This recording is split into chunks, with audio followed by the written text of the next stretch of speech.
ত্রিপুরা রাজ্যের ছোট্ট কন্যা সন্তান মনশ্রী চৌধুরী, যেখানে একটি বিরল রোগে আক্রান্ত SMA1, যার চিকিৎসার খরচ প্রায় 18 কোটি টাকা।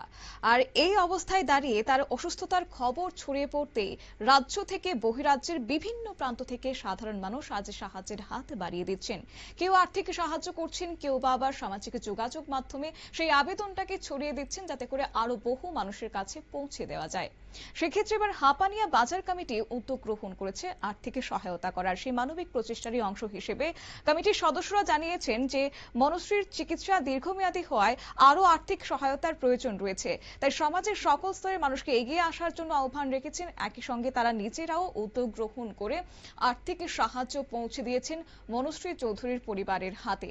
শুনুন কি বললেন তারা। নমস্কার, আমি হাপানিয়া বাজার সম্পাদক। হাপানিয়া বাজারের পক্ষ থেকে আমাদের সমস্ত ব্যবসায়ী আমরা একত্রিত হয়ে আমরা এখান থেকে আপনাকে আমরা অনুষ্ঠানের জন্য আমরা 30,000 টাকা নিয়ে করছি।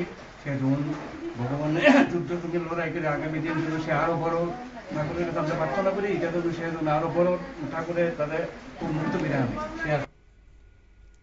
আপনারা শুনলেন তাদের বক্তব্য, এবং বিশেষ করে যারা বিত্তবান রয়েছেন কিংবা অসহায় পরিবারটির পাশে এসে সকলকে দাঁড়ানোর জন্য আহ্বান জানিয়েছেন বাজার কমিটির সদস্যরা। ইতিমধ্যে ত্রিপুরার বহু মানুষ নিজেদের সামর্থ্য অনুযায়ী সহযোগিতা করেছেন, এবং প্রত্যেকেরই একটাই প্রার্থনা, ত্রিপুরার এই ছোট্ট কন্যা সন্তান যেন খুব দ্রুত নতুন জীবন ফিরে পেতে পারে। নিয়ে নিচ্ছে ছোট্ট একটি বিজ্ঞাপন বিরতির সঙ্গে থাকুন।